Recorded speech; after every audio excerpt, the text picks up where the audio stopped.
Okay, here we go. We're back with new drum kit and all. Woo! Yeah. Welcome. Ba-dum-pa. That wasn't even a joke. No, it's just a serenade. Yeah. Very short. Very short one. So we were talking about why do people do art? Why do we make art? Why do we? Yeah, why do we make art? Do we do it for ourselves? Do we do it for other people? Well, it's a very good question. I believe. What do I believe? I believe we do it. Well, in the purest form, we do it for ourselves. Mm-hmm. Yeah. Because it's a form of self-expression, and a lot of art that people make don't ever see the light of day. And so you're just, for example, there's a lot of songs that I've written that will never see the light of day, just because That's a sacrifice on the altar of creativity. I guess, yeah. Just because it was me getting out something inside of me. It's like how people won't read my journal, you know what I mean? Yeah. Like, I'm not going to share that with anyone. Mm. Because I use that as a tool, and I feel like a lot of people use creativity as a tool, and then I guess when someone is comfortable enough with what they've created, and maybe when they've moved past the hurt or the whatever emotion that prompted them to create it, it's become an outlet for them, and now they're able to share it with people. For example, once again, there are songs that I've made with you where I feel like I wouldn't have been able to release that originally because I was still moving through the emotions of that song. And then once overcoming them and seeing them in the past and seeing them as a whole for what it is, I'm able to release it and share it. Yep. Do you think there's a small amount of insecurity of, I don't want this to be, I don't want certain part of me to be poked at because it's a bit tender. You don't want ridicule in a particular. Yeah, of course. I mean, do you mean embarrassment? Like, yeah. I feel like I'm still quite fearful of embarrassment. Social embarrassment. Yeah. It's a very strong one. When you're young is an interesting thing. When you're young, there's a certain part of your mind that develops quicker, and that is risk. Yeah, you can take risk much. Bit fearless in a lot of ways when you're young. Oh, right, yeah. Totally. But when it comes to social, embarrassment, that part of your brain remains very small. So it takes a long time for your brain to, essentially grow up, for that part to develop. Yeah. And so that's why you get, when you're young, when you're a teenager, you might go, I can steal something because I can take risk. But if you were told to stand in the display area of a shop and pretend to be a mannequin, you'd be like, I can't do that. Everyone's looking at me. And there was a study with there was a group of people that were made to stand, like not in the Maya windows in the city, but like in department store window. Oh yeah. And they had to just pretend to be, I guess, a mannequin. And adults were totally fine with it, but they'd get the teenagers to do it, and they'd be just they wouldn't have a bar of it. Really? Yeah, they wouldn't have a bar of it. Huh. So when you're young, just a teenager, it's very difficult to, and then that's going to spill over into your early 20s. Yeah. I found that it wasn't until I was 23 that I started to feel, now I think I understand a little bit more of how I work in this world. Right. Yeah. And in terms of getting over the embarrassment of things, or just less anxiety. Yeah. Less anxiety, and understanding more about how does my brain work? How does the world work? How can I navigate this place without feeling terrified of people pointing me out or upsetting people? Yeah. What did you figure out? Funny enough, I did this course called the Forum, which was kind of like one of those self-help. No, not self-help. It was like it was a group of people that were essentially trying to find some level of enlightenment. Right. Through, at 23. Yeah. Wow. By breaking down your psychology. Actually, I think it was earlier than that. I don't remember what age I went and did it, but it was somewhere around, I don't know, very early 20s. Yeah. Wow. Yeah. And so that then led on to a leadership course, so you could become a forum leader. And eventually I went through and did the whole thing. But essentially the first part was they'd sit you in a room for, I think it was about a weekend. So it was all day. You got there in the morning and you have to sit just talking. Oh. Yeah, and you would sit there until, I don't know, it was like into the night. So it wasn't late into the night. So it was just non-stop. There was a lecturer at the front. Sorry? Sounds exhausting. Yeah, it was exhausting. Yeah. And so you had to have a certain amount of psychological fitness, because there were people that were taken out because, you could tell in their conversation that they were getting lost. Right. And then they were becoming a danger to themselves. Oh. And so it was like, okay, I'm sorry, you can't. In what way? Well, when people start saying, I truly believe I can fly. Oh. Yeah, you go, okay, well, all right, I think you're pushing the boundaries there, and I think you need to step out and take a breath. Yeah. And then you'll have a chat to in a separate room from everyone else and just see where you're at. And if you want to practice just off this step. Yeah, just off this step. There. Yeah. And if you can't complete the step jump, then stick to walking. The ground. Yeah.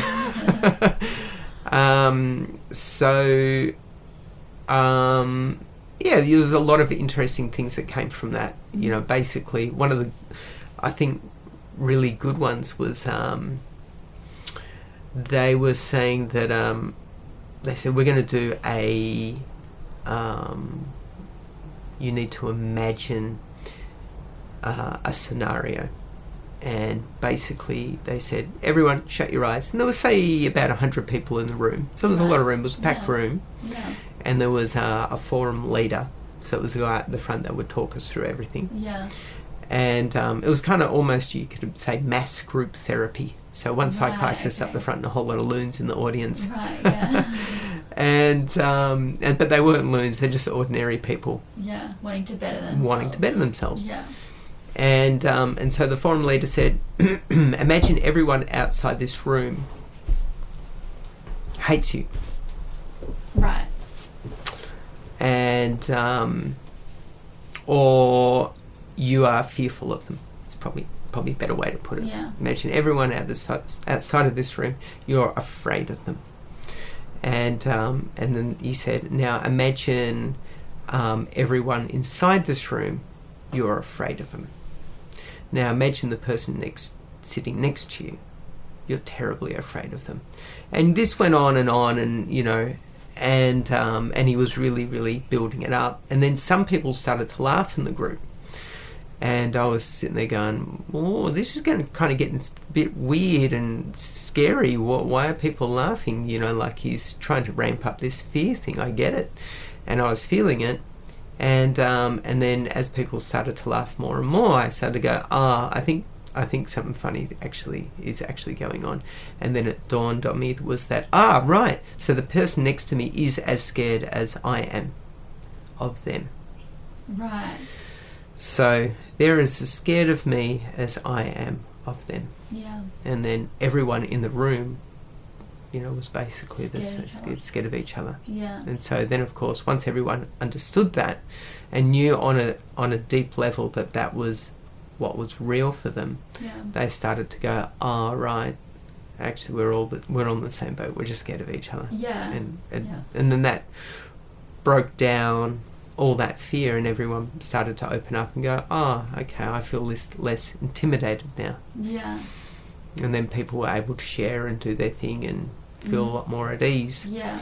And so essentially what happened after a couple of days of doing these kind of exercises, you started to go from I don't know anyone here, and that is a bit scary, to I still don't know anyone here, but they're just like me.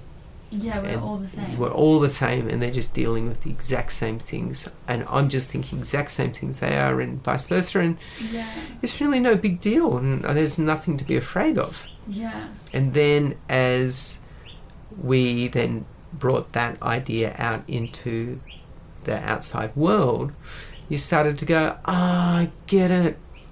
The way I've been acting, I can now see it in other people. And so you only have to go out into an outside setting. If you're walking towards someone, say walking down the street, walking towards someone, and it's at night, there's a good chance that either you or them will walk across the side of the road just so you don't have to pass each other. Yeah. Because there's a certain amount of fear. I don't really know who you are, so I don't trust you. Yeah. And it's dark, and I can't really see what's going on. Yeah. And that always happens. Yeah. Yeah. It doesn't matter who it is. Yeah, exactly. Yeah. So, and you might even say, well, that's common sense. That's not such a bad thing. And in certain areas, it may not be a bad thing. Yeah, certainly if you're walking in certain parts of the world, maybe you do need to cross over the road. Well, yeah, if you're a woman, usually, you should. Yeah, but in actually, the man should, to make the woman feel. Yeah.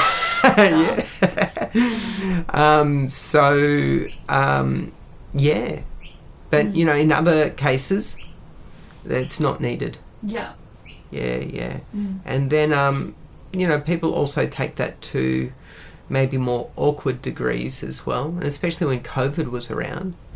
You'd get maybe walking down a supermarket aisle and you'd see someone else in the supermarket aisle, and you might go, oh, I'm not going to go into this aisle because someone else is in there and they might be infected. And everyone's scared of each other. Yeah. And so it just ramped up everything, and until it got to the point where people said, don't walk outside, you might get COVID.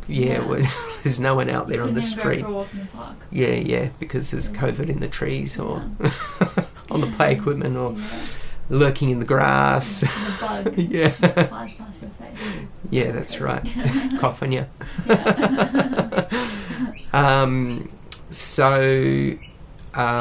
That's the easiest way to control people is fear. Yeah. So I think at least in my early 20s, up until my early 20s, I was carrying around a lot of that fear, and maybe not even realising it, and just thinking, oh, this is kind of normal. And then as you get into the party scene, you start taking, recreational party things and doing whatever you do. Yeah. Some of that gets heightened. The fear. Yeah. And then you're hanging out with your mates at a party, and you start to get a little bit paranoid, and and then after a while you go, you know what? This used to be fun. It's not so fun anymore. Yeah. And then it's probably pretty easy to see how some people even go, I'm just going to go off my own. I can't deal with these people anymore. Yeah. I feel like that's me. Yeah. Well, I did have a social group that I remember was really close in, and when we're all in 14, 16, 18, really, really close. And then once we got to 19, the whole thing just exploded, and everyone went their own way. Wow. I remember the last night I saw some of my friends who were a part of this group, and that was the last time I ever saw them. Yeah, isn't it crazy? And you probably didn't even realise. I find that really fascinating. Yeah. You even know the last time you're going to see someone sometimes. Yeah. It kind of, although at the time it had an air about it that was incredibly dense. Ooh. Yeah. And you could tell that it was a monumental moment because you could tell that the people in the group had had enough. Right. And it was like... everyone was going to go their own way. Yeah. You'd walk in, no one was smiling. Oh, yeah. And people were still buying their drinks. Yeah. But no one was communicating, and it was like, oh, this has ended. This is it. Whatever we used to have is gone now because Yeah. people just want to go their own way. Yeah. I find that fascinating how you can, for years, be a certain way with someone and then the vibe just automatically changes. Like everyone switches wavelengths and you just could not possibly laugh at the things that you used to laugh at. Yeah. With that person. Yeah. Things have become too serious. Yeah, you can't. Yeah, you're just serious with them all of a sudden. Yeah. It's interesting. I think sometimes what happens with some people is that there's an underlying narrative. Some underlying narrative that is kind of working towards something. Oh, this is going to eventually turn into something. Something that's going to build to something. Right. Whether it's a business or a band or a work of art or some collaboration on So some you think respect. that they're going to get something out of the relationship, so they hold on. Is that what you're saying? Something like that. Right. Yeah. I think that's kind of because we see it in movies. Yeah, I think something that I've learned, if it's not working in the present and whatever's not working is not changing, then it's not going to work in the future either. I'm not saying give up on things really easily, but let things play out the way it naturally is going to play out. Like if you can see that it's just not working, well it's not working. Yeah, it's very interesting. Yeah. Doesn't mean that things can't change. It would just take a monumental shift. Yeah, and that comes with giving things space. I remember one of your good pieces of advice is, space is fixes a lot of things. Like if you have an argument with someone, just giving each other space and time to process and think and move past the strong feelings of the moment can do so much good. Yeah, and space can also mean, alright, any thought I have about them, I'm going to immediately drop.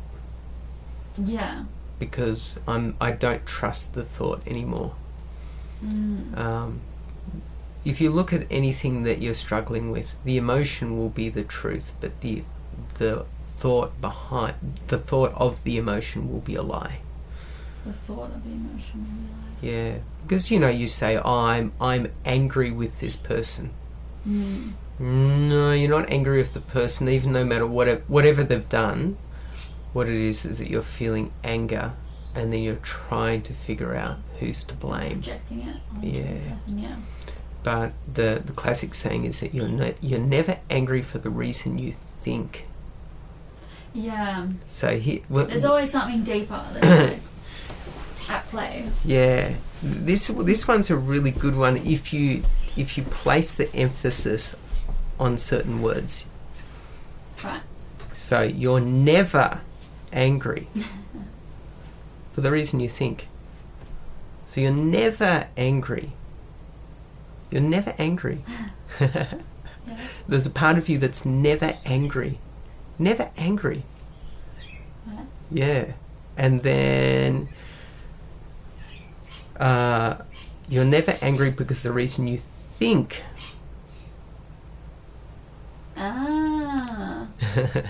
Yeah. You're never angry because the reason you think. If you stop thinking, you will cease to be angry. Yeah. That's good. I like that one. Yeah. Just don't put thought behind. Yeah, don't put thought behind the anger. That's really difficult though. I still intellectually I get it, but just in terms of putting it to action, I don't know how to feel an emotion without thinking about it, really. I'm sure I have moments where I'm like crying and I'm not really thinking, I'm just crying. Yeah, because the emotion's too heavy to... Yeah, but I feel like most of the time I am thinking behind it, and like the thinking will make me cry, or the thinking will make me happy, or, you know. Yeah. The thoughts are always paired with the emotion. Yeah. I don't know how does emotion even come? How does emotion even come if you're not thinking? Yeah, okay, so let's take this for example. Let's say your favourite pet dies. Yeah. It's totally fine to be unhappy. It's totally fine to be sad. Totally fine to cry about it. Mm-hmm. Yeah. But to say that the pet was mine, the pet was my pet, it was my pet and that's why I'm crying, then that's not true. You had a pet. You spent time together. That time is now gone. That's a story. Yeah. All the memories and everything that you shared with the pet was just a story. Yeah. That story is not making you sad. It's just that you're missing the company of that pet right at that moment. Yeah. And that's what's making you sad.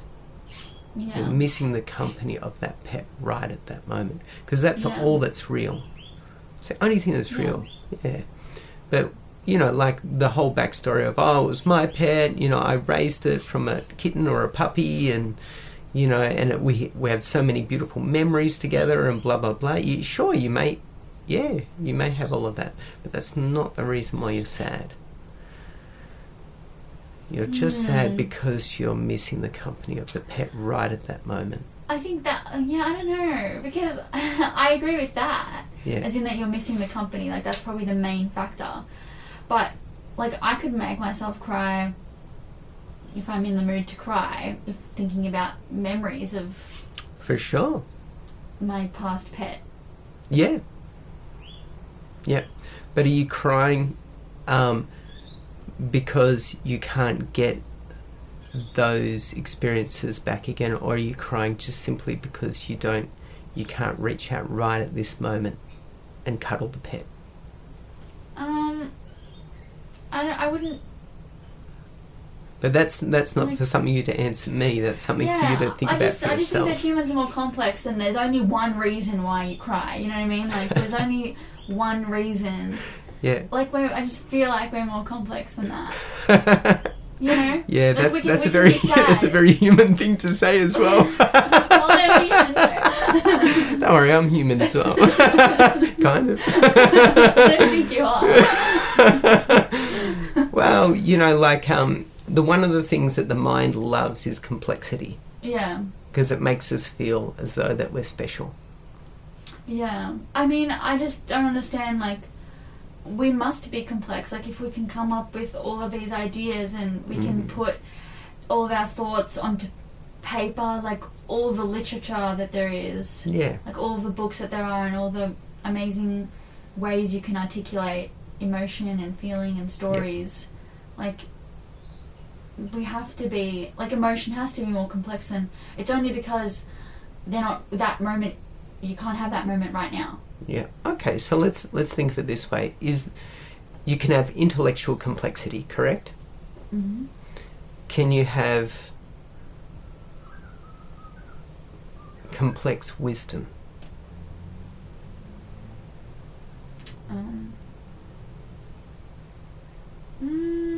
Maybe not.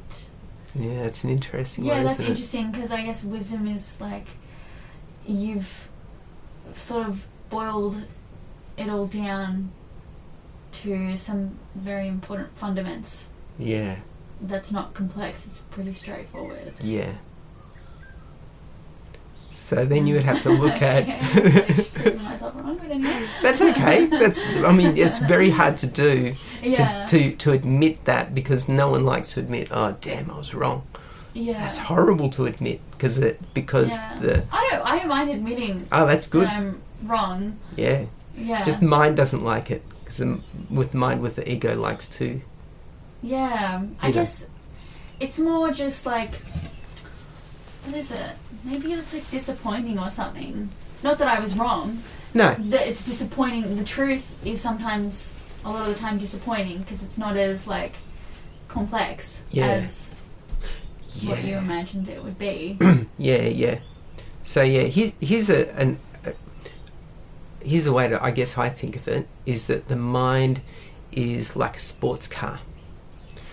It looks cool. It has really, it's a sexy looking object. It's very appealing. We love the mind because it's so, wow, it's so cool. And then you look at the heart and you go, oh, it's so soft and mushy. Oh, I want to give it a cuddle. But then it can be seen as weak as well. But it's not. Yeah, love is not weak. And it's just that when we look at the mind and we look at the heart, we go, oh yeah, the heart looks cool. The mind looks cool, but the heart looks a bit mushy. Yeah. And so, a lot of times we get wrapped up in I want to think about it. I want to really chew on it and think about it. Yeah, I mean, because that's what we can do. Like, that's one of our talents as humans, is that we can think about these things, and we have complex languages that we can articulate these feelings. And so I guess the question that rolls around in my head that I'm like trying to defend, I guess, is what's the point? Because like if things are that simple, then it feels like, what's the point? Like, articulating all those emotions. Why are you laughing? Yeah, that's just what naturally arises in me. Right, yeah. Just because the absurdity of it. Yeah. I guess from what I experience is that I've done, in my own way, I've done this in terms of I need to solve the problem of how to write the best song I can. Right. Yeah. Still? Yeah. And so what do you do? You end up going down this rabbit hole of, thought. Yeah. And it's the same with money. How do I make the most amount of money that I can from the activity that I really love to do? Yeah. That's a puzzle, like a real problem to solve. I feel like that rolls around everyone's head. Yeah. So you start looking at it from every angle. You're going, oh, I could do it like this, but that's edging a little bit more towards something I don't want to do, but I want to keep coming back towards the thing that I really love to do, but I want a lot of wealth. I want lots of wealth. And I want to get to a point where I don't actually even have to do it anymore. I can just do it because I want to do it. I want to be so wealthy that I can just wake up every day and do whatever I like. With whoever I like, for whatever I like, whatever I like. Still doing what I enjoy doing. Yeah. I guess that's when it comes into, I forgot our original idea for today, but if you can make money from the art that you enjoy doing, that's why we sell it, and then you're doing it, you are making it for yourself, so you can make money, but you have to make it to appeal to other people. Yeah. So it's like, it's very dualistic. Yeah. So the reason why I laugh is because I've been doing this for years and years and years, relentlessly. Yeah. How do I make money out of my music? Yeah. And the thing is that no matter what I ended up with, there was always another problem directly after that. Yeah. So it wouldn't matter if one of the first problems I had to face was I need to make money so that I can buy the equipment that I can record the songs that I want to record. And so teaching was doing that, and so I thought, okay, well, I'll just teach more. And so I solved that problem. And then after that was, okay, now I need to write the very best song that I can. And so then I'd write You know, I eventually ended up writing a bunch of songs that I thought, wow, these are the best songs I've ever written. Right. And then after that came the next problem. Well, how do I get them out to the masses? Yeah. And then I got distribution, and then, okay, I figured that one out. But then how do I get people to listen to it? Okay, then I'll start a challenge of writing so many songs, you know, in so many days. And then, yes, I started to get people enjoy my music. And then the next thing was, okay, so how do I keep this up when this challenge ends? And immediately I fell into, I'm exhausted. Yeah. I'm so tired after this challenge. One thing after another. Yeah, and then there was no end to it. Yeah. Just burnout. There's no end to it. Yeah. And so then once I got to the point of absolute mastery in everything that I could possibly do, yeah, I reached burnout. And then it was like the light bulb went off. Oh, look, you finally got it. Because the only thing that was waiting for me if I kept going was a heart attack. Right, yeah. That was the only... So, you know, the funny thing was that I was chasing this goal which was essentially going to kill me or drive me mad. A tortured artist. Yeah. So I was running towards self-destruction. And it wasn't until then that I realized, oh, it's my mind. My mind is constantly creating problems, and like an idiot, I'm running after them. Yeah. And instead of just enjoying all that time that had passed, it had just passed you by without you having really lived it. Yeah. I'd been really I've been having a great life. But I hadn't been recognizing it because I just saw everything as a problem to be overcome, and so everything became a means to an end. So, and it took me a long time to even understand, what does that mean, a means to an end? And it means that you're just making this present moment into about the end product. Yeah, I've got to get over this present moment to get to tomorrow, to get to it's about the means. It's not about the end. It's like how we're creating a song, you know. I realise I now just enjoy the process of writing a song, and once I have the end product, I'm like, oh, yeah.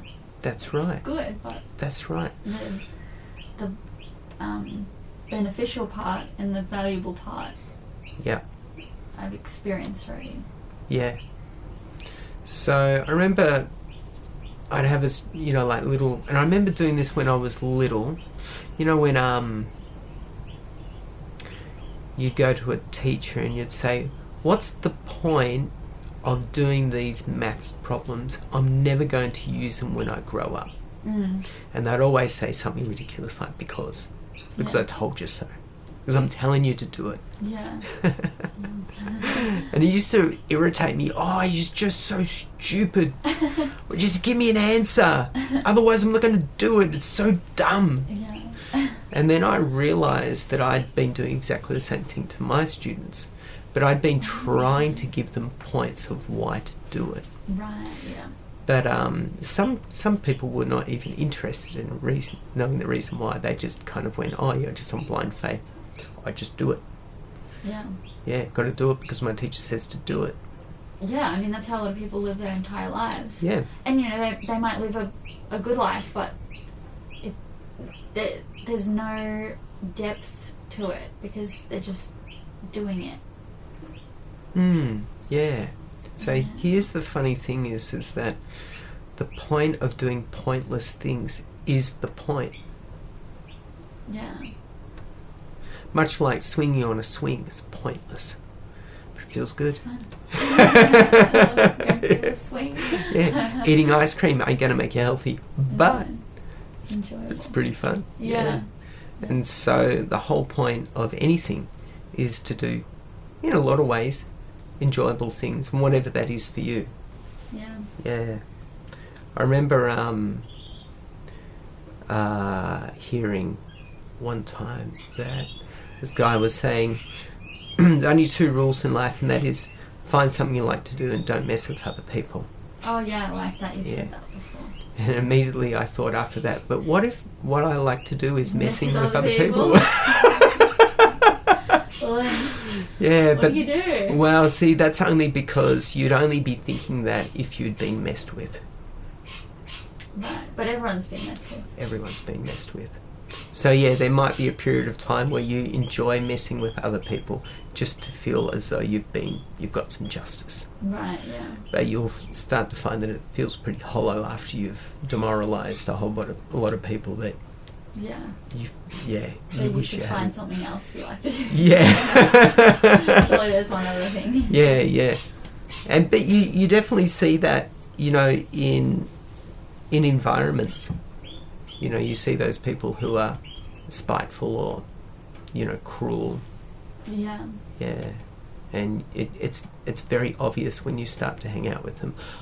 Oh, yeah, I know why you're doing this. Yeah, but it's usually just because they've got their own insecurities. So they're just like projecting insecurities and trying to reason with themselves. Yeah.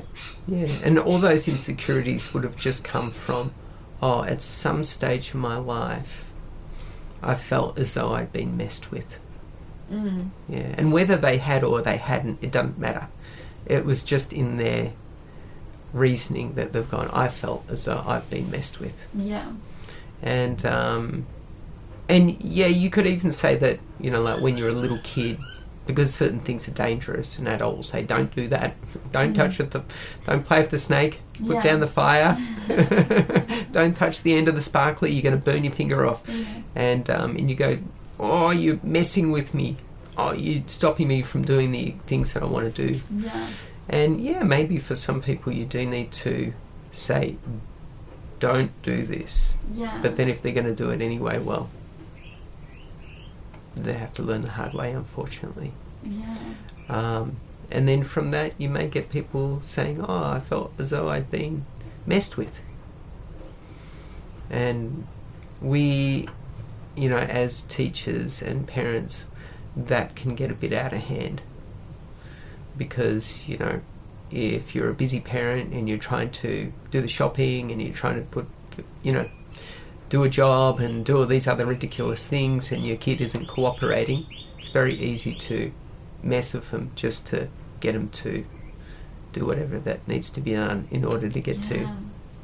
Yeah, it must be so difficult. I often think about what I will do when I'm a parent, how I will discipline them, but at the same time let them learn themselves, because you have to learn yourself. You can't just inflict rules onto someone. They won't follow them unless they know why. And people usually only know why if they've experienced it for themselves. That's right. So you're just, diverting the route. Yeah. That'll just be shorter. Yeah. Anyways, if you just let them figure it out for themselves. Yeah. But then there's that worry of, embarrassment for you as a parent. If you're in public, do you stop your child from running around and pretending the shops is like a battlefield? Yeah. Or do you just let them? Yeah. As long as they're not hurting themselves or anyone else. Yeah. Yeah. That's pretty much where I draw the line. Yeah, that's true. So, but whatever else they want to do, whatever mischief they want to get up to, well, they're going to do it anyway. You've got to just allow them to do it. Mm. And even if they're throwing a tantrum and they're crying their eyes out and they're throwing themselves on the ground, and okay, well, that's all right. Yeah. It might seem a little embarrassing at first, and then after a while you get pretty thick skin, and then you go, this is just, it's another performance. It's okay. It's not really a big deal. Yeah. And once you see it a lot of times, you start to go, this is no big deal. Yeah. I guess you've just got to get over the embarrassment once again of the people around you. Yeah. Because if you let the people around you influence your parent, because a lot of parents, they get angry at the kids in public only because they're embarrassed. Yeah. And they feel like everyone's like, hey, you going to discipline your child or what? We're just going to stand here and listen to your child cry? Yep. So they feel the pressure. Yeah. To do something they maybe wouldn't usually do. Yeah. Yeah, generally, at least, like my experience of teaching people is that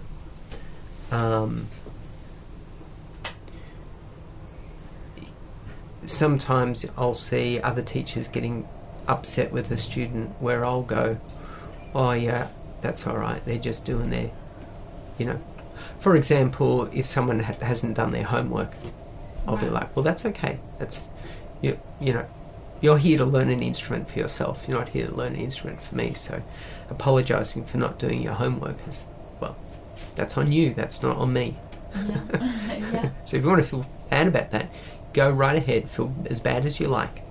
Yeah. But if you don't want to feel bad, well, that's totally fine too. Is that what you'd say? Yeah. Oh.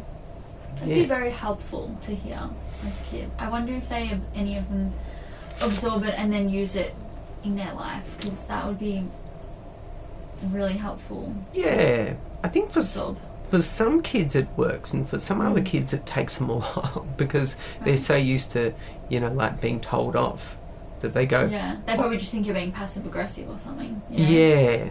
They're trying to figure out, well, okay, how do I protect myself against this? He's not... Well, you should be angry at me. Like, what's happening? Yeah. So it can go either way. It really depends on the where the child is at. Yeah. So for some kids, it's great because they go, oh, okay, now I can relax. Now, okay, Matt will support me in whatever I want to do. That's great. Okay, well, I want to do these things then. And also, some kids will go a bit brattish for a while. And they say, oh, much like when you get an ice cream and someone goes, put as many toppings on it as you like. Go wild.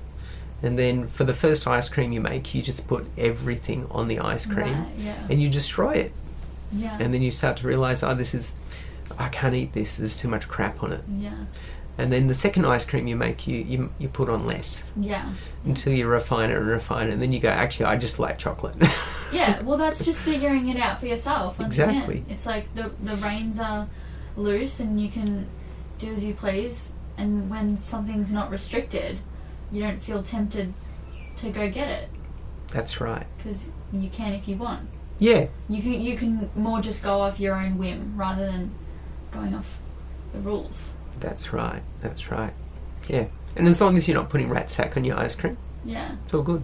Like if someone tells you something's important, well, you don't really know if you would have thought it was important yourself. For example, I read books on my Kindle, and I don't know if this is a setting I can change. I was thinking the other day I need to change it. But in the books, if there's a quote that's been highlighted often, the Kindle will highlight it for you and say, this has got 1,800 highlights. Right, that's clever.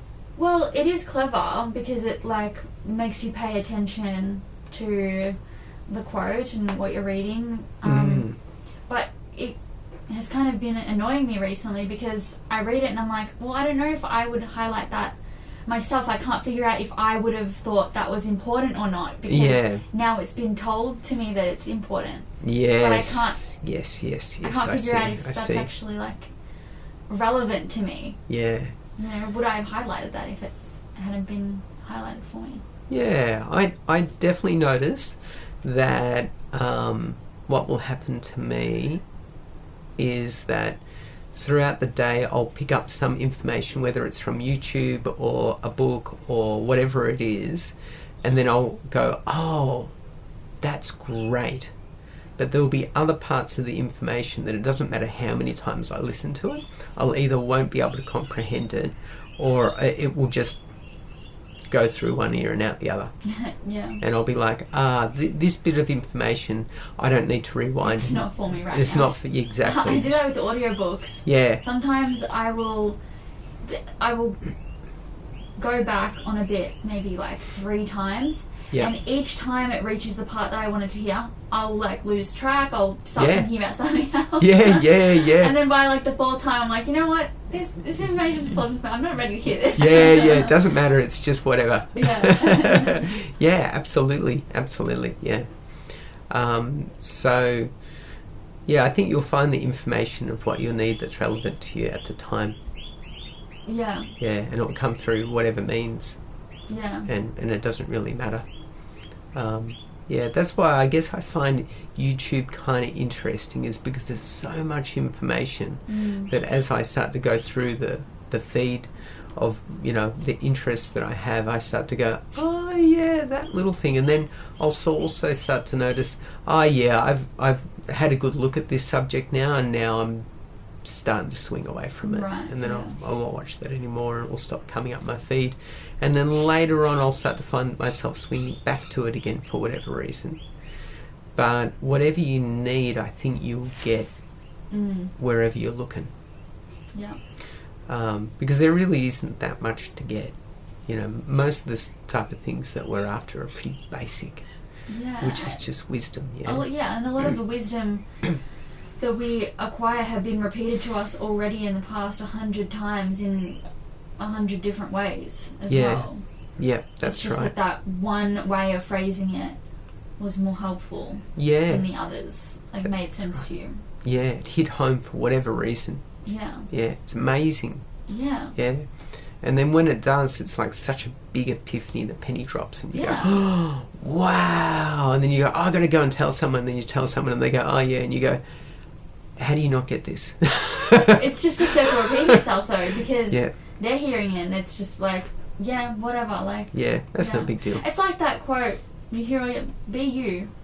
Be you. Yeah, like, I had like t-shirts and pencil cases that said be you as a kid. Yeah. And I was like, yeah, be you, whatever.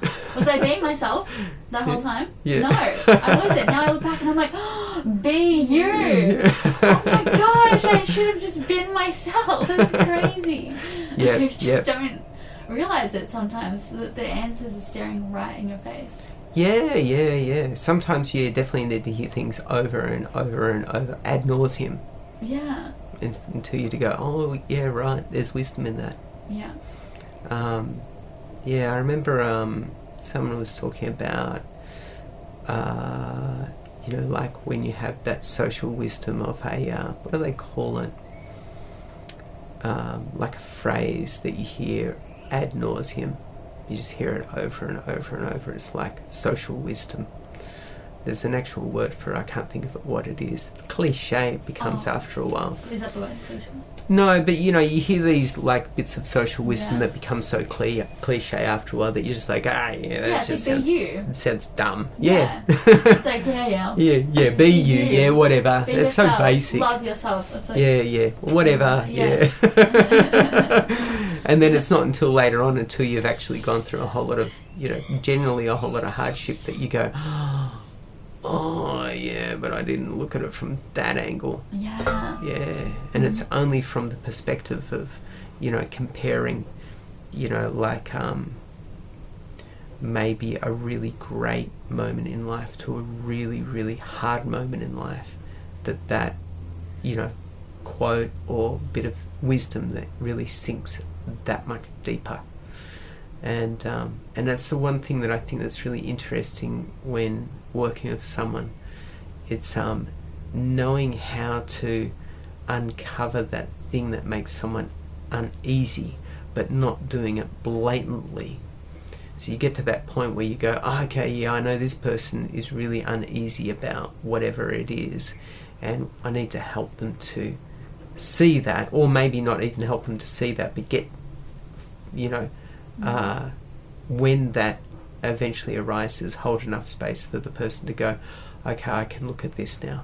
Yeah, well, you also don't want them to feel like, oh, you've made them feel that way. Like, Yeah, this feeling is set only up. there because, well, I'm only having this feeling because they said this thing that made me feel weird. Yeah. It's more just like they wouldn't even equate the feeling almost to their conversation with you or whatever happened. You Yeah. know? It would just dawn. It feels like it's dawning upon them rather than That's right. them being like, I have this weird feeling, but someone gave it to me, so I'm just Yeah, gonna that's get rid of right. it. That's right. Yeah, because the ego's always on such a high, turned up too high. The ego's always turned up too high. That you're always looking at new information and going, yeah, I don't know about that. Especially when it comes from an outside source. Mm. That any new bit of information looks like a potential threat, especially when it comes from someone who says, you know, you should really think about it this way because your problem is blah, blah, blah. Yeah. It just seems like such an attack. Yeah. And it's just, sorry to cut you off, it's just really fascinating that I feel like I don't really take anyone that seriously anymore. Mm-hmm. And I feel like this started brewing, it's been brewing for a while, but especially since I've met you, mm-hmm. like, not that you made me realise I shouldn't take anyone seriously. Yeah, I'm such an asshole. It's just like, wow, everyone's an asshole. Yeah. No, just your way of thought and your outlook, which is just the outlook of enlightened thinking and of self-awareness, pretty much. Mm. Like you just realize that everyone is, not everyone, but most people are just sort of locked up inside themselves. So whatever advice they have to give, they're either just like speaking to themselves or it's misguided. You know, you can't really take anyone too seriously. Yeah, definitely. There's a certain energy has a like you almost might say like a perfume to it. So, and what I mean by that is that when you are hanging out with people, they give off a smell, but it's more of an energetic thought. So we generally think of it, oh yeah, I'm hanging around with this person and I can pick up their vibe. And that's what I meant by smell. Yeah. Yeah. Like, because that's because on a physical level that's how we understand. Yeah. I walked in the room and the room smells strong. Yeah. Oh, this person's been in this room, I know, because I know their smell. Right, but you're not actually talking about smell. Not talking about smell. No. Talking just vibe. Just vibe. Yeah. Yeah, because people give off an energetic vibe. Yeah, totally. And so you could think of that in terms of a telepathic communication. And that's just a way of thinking about it. Yeah, okay, I'm picking up someone's thoughts, but they may not be like, hey, how you doing? And let's have a conversation. It may be more like, oh, I feel a heaviness. And now with this heaviness, I'm feeling these feelings, or I'm getting these thoughts. And they seem like not quite characteristic of the usual thoughts, I think. Yeah. Or maybe when I was out on the street before or in a different room, I was having different thoughts. But now when I get into this room, I'm starting to get these other thoughts. Yeah. And what is it? Why am I having these thoughts around this person? Yeah.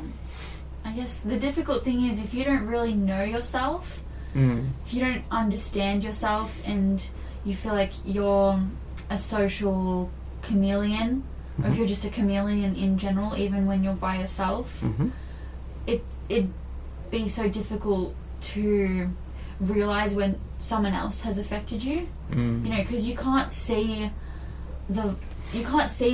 someone else's vibrations floating towards you and affecting you. Yeah, it's not like in a physical sense as you would. Yeah. Like a smell, right? Yeah, exactly. It's just sort of you feel it. You don't see it. You don't even feel it coming towards you or infiltrating you. You just feel the emotion or whatever it's causing you. And so if you're not aware that another person's energy can affect you, you can just assume that it's just yourself. That's right, yeah. Which is an interesting thing about being a social chameleon, because I remember when I was younger, I used to have lots of different social groups that I'd hang out with, different friends, and I'd find myself when I'd hang out with a certain friend, I would talk a certain way. And I'd behave a certain way. With some friends who were more rough, I'd be more rough. Yeah. And some kids who were more sweet, I'd be more sweet. Yeah. And if I was around a parent, I'd be more, proper. And I used to always think, I'm just doing it to fit in. And in some ways you do things just to fit in.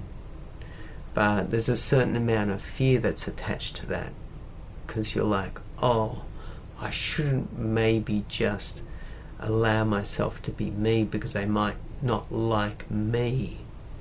And maybe I need to be more like them to feel accepted. Yeah. Not realizing that they're doing exactly the same thing.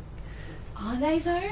Wow. Because, you know, there are some people where it's like, wow, you're just like that. Like, and like, good for you. Like, you're like that. Well, think of it a little bit maybe more like this. You have a central core, and then when people bump up against that central core, you will show a certain version that is acceptable to them. That doesn't mean that you change completely.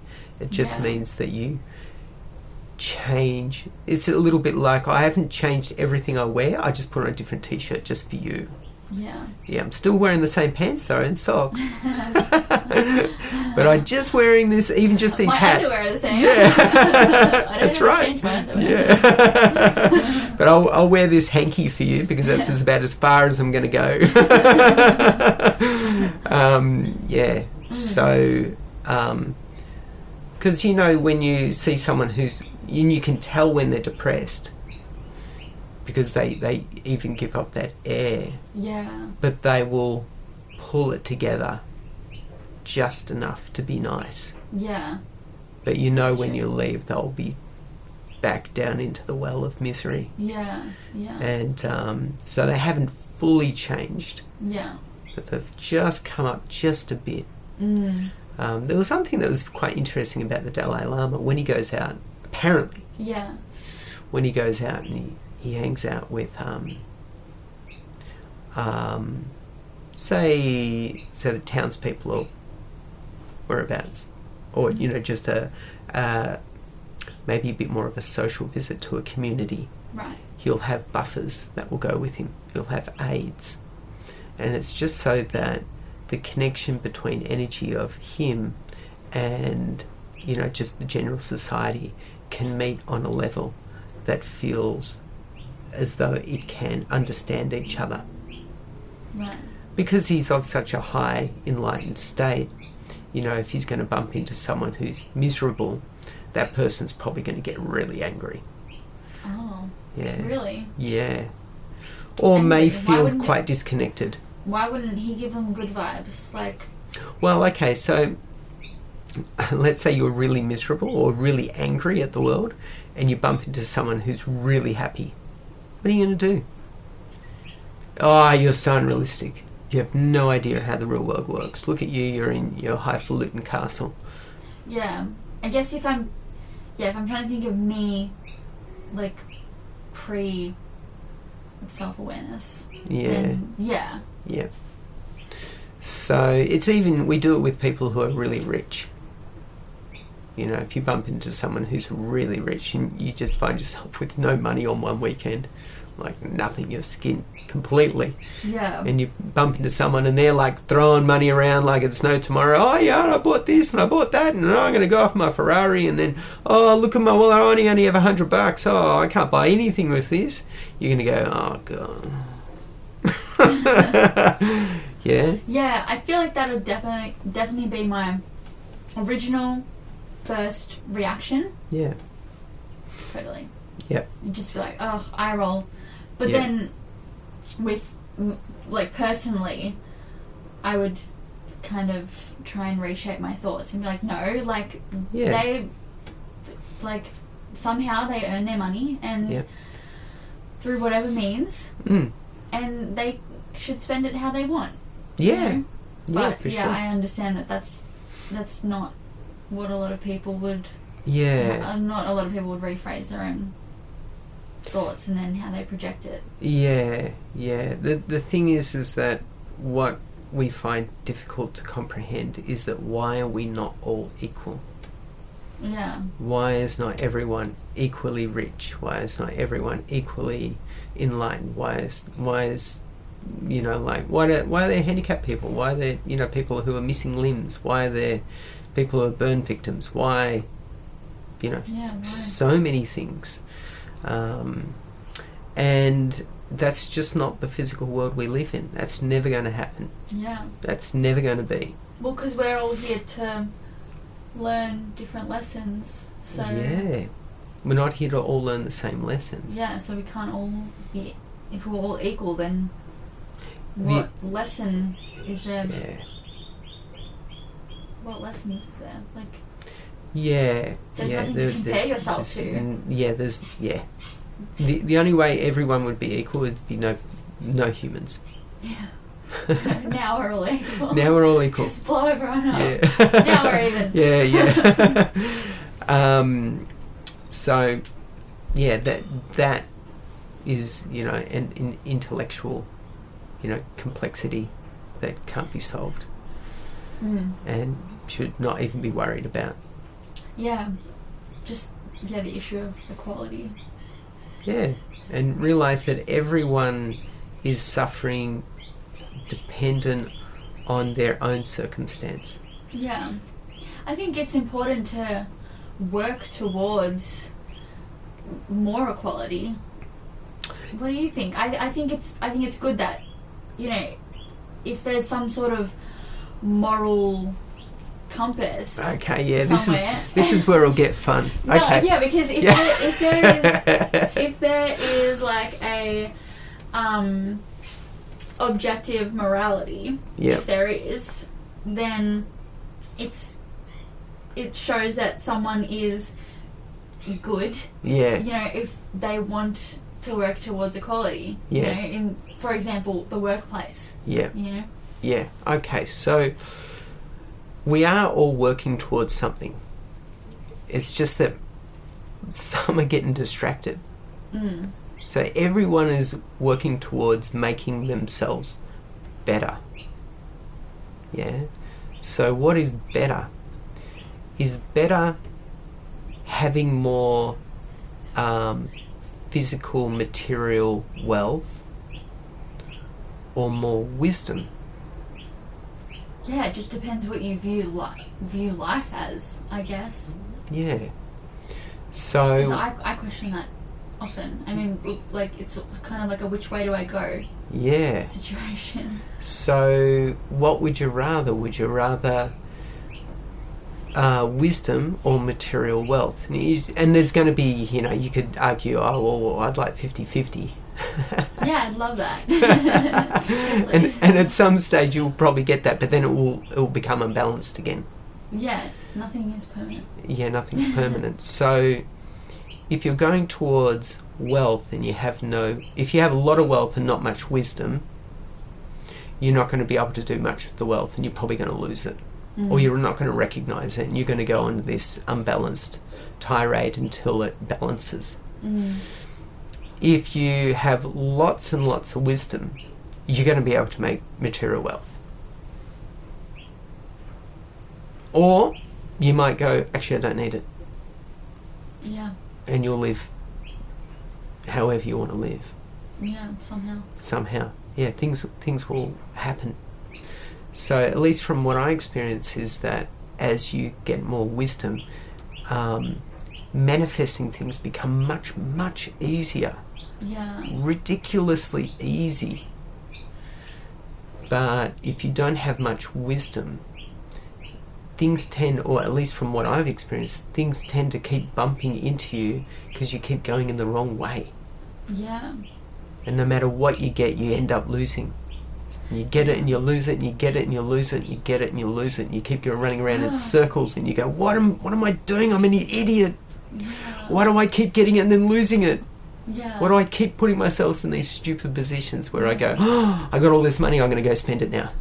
Right, yeah. Because that's what we do, yeah. When you don't have much wisdom, you go, I made all this money, great. Now all these things I wanted to buy, I go and buy them all. Then you go, now I got no more money. But I got plenty of stuff that I don't really, not going to use because once I've bought them all, what do you want to do again? It's such a yucky feeling to hoard so many physical possessions. It is it's not nice because I feel like I spent my whole life buying clothes. Yeah. And then I just reached a point where I was like, ugh, this is just nothing to me. This is nothing. Yeah. It's not bringing me anything. Yeah. But you need to do those things in order to find dead ends. Yeah. So yeah, why is it that we don't have equality? Well, it's simply because, there's decisions that are being made. And sometimes they're made by people that are around you. And sometimes they're decisions made by you. And they both bump into each other. And then that's what creates your circumstance. Right, yeah. Yeah. But for whatever reason, you've gotten yourself in this position, and then here you are, and now you've got to find your way out of it. Yeah, but then it's still good for other people if they want to help you. Like, that's just in good faith. Yeah. That's good. Yeah. And that's kind of what I meant before about, like, although, like, equality, total equality is not really possible unless, like, we're all dead. Yeah. Then it's good to still work towards total equality and help situations become more equal. But then there'll just be another problem, right? Well, yeah. See, that's the thing, because some people are going to need certain things in order to grow. Yeah, some people are just definitely going to need to find themselves in a position in order for them to grow. Yeah. And that's just it. And it's true. they'll put themselves in it. People put themselves in it. Yeah. Yeah. Sure, you can find yourself in an awful situation, say in a war-torn country. Yeah, you can definitely find yourself in terrible conditions. And then you got to navigate out of it. Yeah. It's just what it is for all of us. We all find ourselves in these terrible, predicaments, and then you've got to find your way out of it. Yeah, it's no good worrying about how did I get here when you're already there. You've got to set your sights on how do I get out of it. Yeah. Not complaining, oh, it's not fair, these people put me in this position. Yeah, well, that sucks. It's the past now, like you can't change. You can't keep throwing your fist at them and saying it's not fair. Yeah. This is not going to get you out of it. Yeah. Yeah, it's a little bit like saying, oh, these people are throwing rocks at me because I'm a blah, blah, blah, so I'm going to throw rocks back at them. Well, maybe that's all you can do to try and find your way out of it at that moment. Yeah. Maybe that might be true, but you've got to find another way. Because if you keep throwing rocks, what are they going to do? It's a good chance they're going to keep throwing rocks back. Yeah. So you've got to find your way out of that rock throwing ridiculousness. Yeah. And however you need to do it, you might just need to do that until you can find your way out. But once you're out of it, to look back and go, right, now I'm out of it. Now I've found these really big rocks and I'm going to get them back. You're going to suck yourself straight back into it. I mean, revenge is the worst. Like, you should not go for revenge. Yeah. It's pointless. Yeah.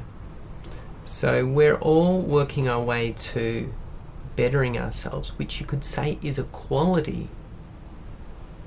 But you're always going to find yourself up-leveling, and other people are trying to up-level themselves as well.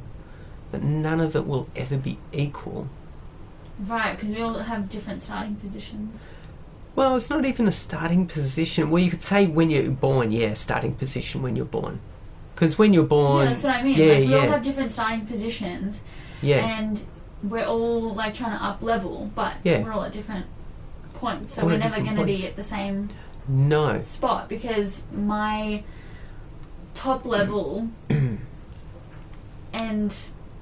or your bottom level was like my mid-level kind of thing. Yeah, that's right. Yeah. It's probably a good way to think of it is a little bit like this. Let's say if you got someone who was just really not good at managing themselves for whatever reason, and you say, I want to give you everything that I've got. And so you give them a car, and you give them money, and you give them a house, and you make them absolutely equal to you. Yeah. And then you find it that in a week's time they've lost it all. Did it really help? No. No, probably didn't. Maybe they've learned a lesson, but Yeah, maybe they they did. could have learned it a different way. Yeah. Spending all the money. Yeah. Yeah. So, that's just a part of it. Yeah. Doesn't mean that I think it's good to have people who are poor and people to have rich. That's not what I'm thinking. I'm not thinking that it's good for people to be starving and other people to be, overweight. Yeah. What I think is that if you have people who are levelling up their consciousness, there's a good chance they're going to find their way out of that situation on their own. Right, yeah. Like they need to be where they are. Yeah. And so the For person, themselves. yeah, and so the person who is struggling with their weight, they'll realise, oh, it's because of this. Yeah, like there are so many lessons that they'll learn from being in the position that they're in. Yeah. That then they'll get back to a healthy weight. Yeah, I mean, most of our lessons come from the hardship. Yeah. And it doesn't mean that you can't help people. Yeah. It doesn't mean that you can't go, oh, I recognise this person over here. He's realised it, and now I can go over to that person and say, oh, by the way, I realise this and I recognise this in you. Do you need some help? And they might go, oh, yes, I've been looking for you. Yeah, and I've been looking for this. Thank you. And there will be people that you can easily help in that way. Yeah. But then there will be other people who haven't found, say, that realisation, who will go, I don't trust you. You're just trying to get money out of me. Yeah. You're just picking on people, because they're vulnerable. Yeah. It's like, okay, well, that's cool. Sorry, you're going to have to keep doing your thing until you realise that I'm not here to take advantage of you. Yeah. And then there are people out there who aren't taking advantage of other people, that's for sure. But they're learning their own lessons as well. Mm-hmm. Yeah. So sometimes it's a case of the blind leading the blind. But unfortunately, sometimes that's necessary for someone who's blind to go, what am I doing? Yeah. Okay, I'm following this person who's taking advantage of me, and I can see it now. And eventually they may find someone who doesn't take advantage of them, but they'll need to recognise that first. So, anyway. Yeah. So, all in all, everything's perfect, just as it is. Yeah. As hard as that is to hear. Well, it's an ecosystem. Yeah. Yeah. Everything is perfect as it is. Yeah. And then, the decaying tree will make a great bed for the flowers that will grow. Yeah, and the fungi to, nourish the whole forest and blah, blah, blah. Yeah. Yeah. And it'll be, the log will be a home for some ants. That's right. And a rabbit. Yeah, who will be munching on magic mushrooms and thinking the world's great. Exactly. Anyway, we should get into making some music. Yes. All right, let's do it. Okay. See you later. See ya.